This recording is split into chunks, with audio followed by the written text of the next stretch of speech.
Hello everyone.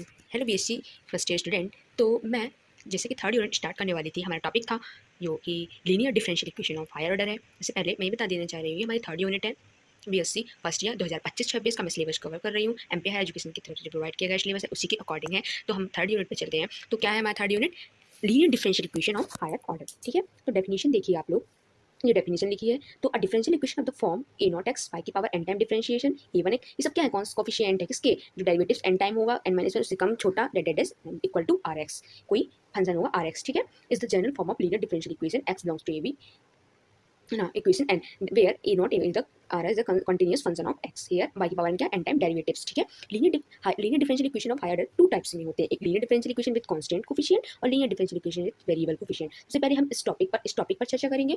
तो linear सबसे पहले हम इस टॉपिक पर चर्चा करेंगे। देखिए ये लिखा है हमारा linear differential equation with constant coefficient. If the equation A not X R the constants all R the constant, then equation first is called a linear differential equation with constant coefficient. सीधी सी बात है, constant को contain करते हैं तो constant coefficient कहा जाएगा। ठीक है, और if equation first contains variable, then it is called a variable coefficient. ठीक है, मतलब variable like function of x होना चाहिए, तो उसे वेरिएबल कोफिशिएंट कहा जाएगा। एग्जांपल कैसे देखिए, जैसे हमारा ये गिवन डिफरेंशियल इक्वेशन है, इस कौन सा है आप बताइए, आप लोग बताइए, कांस्टेंट कोफिशिएंट है ना कि नहीं है? बताइए, बिकॉज ऑफ 2 है, यहाँ 3 है, यहाँ 4 है ना? यहाँ तो क्या होगा? ये कांस्टेंट कोफिशिएंट। वेरिएबल कोफिशिएंट का देखिए, यहाँ 4x² है, मतलब वेरिएबल आ गया, तो मतलब इस वेरिएबल कोफिशिएंट। ठीक है, तो सीधी सी बात है, आप लोग याद रखें शॉर्टकट में, अगर वेरिएबल है कोफिशिएंट डेरिवेटिव्स के पहले तो वेरिएबल कोफिशिएंट है, अगर कांस्टेंट है तो वह क्या है?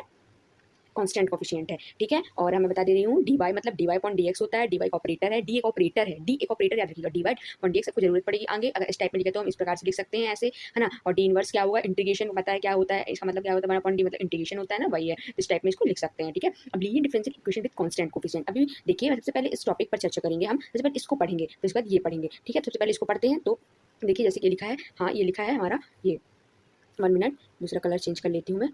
हाँ ठीक है, तो देखिए linear differential equation with constant coefficient. अब इसके भी 2 पार्ट होते हैं, पहला होमोजीनियस और दूसरा नॉन होमोजीनियस। होमोजीनियस और नॉन होमोजीनियस। तो देखिए होमोजीनियस मतलब सीधी सी बात है, इक्वल टू में आर एक्स वाला पार्ट 0 रहेगा, और नॉन होमोजीनियस में कुछ दिया रहेगा, function of x r x कोई वैल्यू दी रहेगी। ठीक है, इधर नॉन होमोजीनियस, देखिए non homogeneous linear differential equation with constant coefficient, और ये भी ये होमोजीनियस है। ठीक है, नाउ तो हम आगे बढ़ते हैं। अब कम्प्लीमेंट्री फंक्शन क्या होता है? देखिए complementary function, any solution of solution y of the homogeneous part of the linear differential equation is called the complementary function of the linear differential equation. याद रखिएगा जो होमोजेनियस पार्ट होता है ना, उसी को बोलते हैं अपन क्या?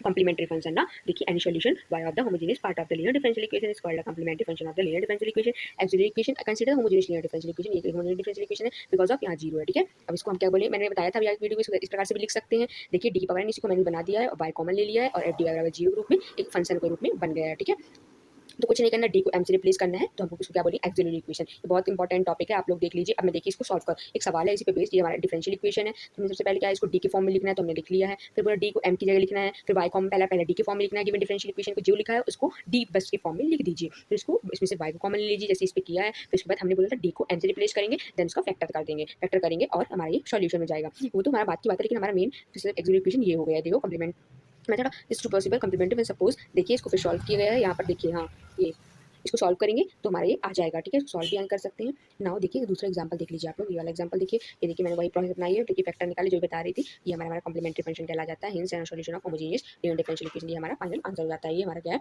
ये हमारा हो जाता है कॉम्प्लीमेंट्री फंक्शन हो जाता है। ठीक है, अगर हमारे देखिए मतलब इस पे क्या बताया है, मैं यहाँ बताना भूल गई थी कि केस 1 है। अब इस पे रूट निकालते हैं, जैसे हमारा ये रूट निकला था, ये root 2 3 distinct 2 3, if all the roots are real and distinct, then हमारा कम्प्लीमेंट्री जो फंक्शन होता है इसकी भी टाइप होंगे भाई, क्योंकि अलग अलग टाइप में निकलता है। इस टाइप में हमारा कम्प्लीमेंट्री फंक्शन है, इस टाइप में लिखिएगा, देखिए ऊपर लिखा इस टाइप में रहेगा हमारा कम्प्लीमेंट्री फंक्शन। ठीक है, अगर हमारा रूट रिपीटेड, देखिए दूसरा केस क्या है, दूसरा केस ये वाला देखिए, सेकंड वाला, if all the roots are real but one of them repeated है, तो हम इसको इस टाइप से लिखेंगे, ये कि C1 + C2 x, मतलब x का मल्टीप्लाई हो जाएगा फिर e की पावर m - होगा। ठीक है, देखिए एग्जांपल को मैं दिखाई दे रही हूँ, ये वाला एग्जांपल देखिए, मैंने वही प्रोसेस अपनाया। सबसे पहले डी के फॉर्म में लिखना है, वाई फॉर्म में लेना है, डी को एम से रिप्लेस करना है। इस पे लिखा नहीं, लेकिन वही जो मैंने पहले प्रोसेस बताया ना, वही करने हमारे रूट के कैसे आ गए हैं, रिपीटेड है। तो हमारा जनरल सोल्यूशन किस टाइप से निकलेगा? देखिए मैंने भी जैसे बताया था कि C1 + C2 x आ जाएगा और C3 x जाएगा, जितने रूट है जितने रिपीट वहाँ तक हुआ वह बढ़ता जाएगा। x इस पे जैसे एक और होता है तो x की होता है, फिर e की पावर -x। ठीक है, तो हमारा जो होगा यही हमारे कॉम्प्लीमेंट, हमारा यही एक जनरल सॉल्यूशन होता है given homogeneous linear differential equation का होगा। देखिए मैंने इसको चार्ट के रूप में बताया कि अगर रूट्स किस प्रकार से हो तो हमारा कैसा कैसा कॉम्प्लीमेंट्री फंक्शन होगा। ठीक है, नाउ अब नेक्स्ट वीडियो पे हम पढ़ेंगे method to find the solution of non homogeneous. मैंने होम इसका पार्ट पढ़ा है, नॉन होमोजेनियस का पढ़ेंगे। नॉन होमोजेनियस का पढ़ेंगे, इसमें हमको पीआई भी निकालना है।